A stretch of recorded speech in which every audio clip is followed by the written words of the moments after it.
صرف ایک تہوار نہیں بلکہ یادوں کا خزانہ ہے۔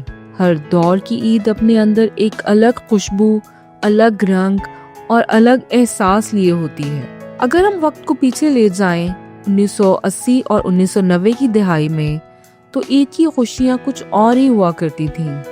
رمضان شروع ہوتے ہی بازار سج جاتے تھے اور سب سے نمایاں چیز ہوتی تھی عید کارڈز، رنگ برنگے خوشبو والے چمکدار کارڈز جو محبت کا پیغام لے کر جاتے تھے۔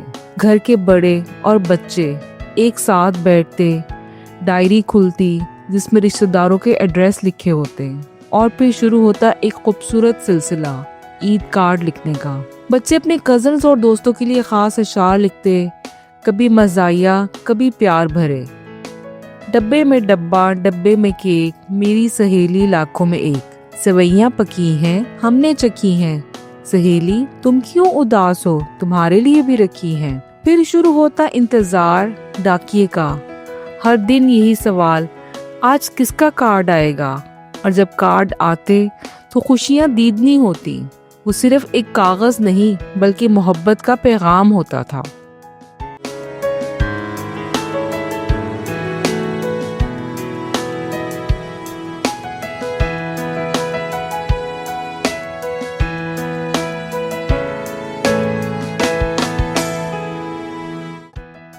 عید کے دنوں میں یہ کارڈز گھر کی زینت بن جاتے، دیواروں پر، میزوں پر، ہر طرف یادوں کی خوشبو پھیل جاتی۔ اور آج وقت بدل چکا ہے، اب عید کارڈز کی جگہ لے لی ہے ڈیجیٹل میسیجز نے۔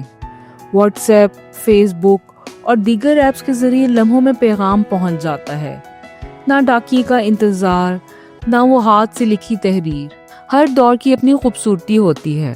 آج کی عید آسان ہے، تیز ہے، مگر شاید وہ احساس کہیں پیچھے رہ گیا ہے، وہ انتظار، وہ ہاتھ کی لکھی محبت، وہ اپنائیت۔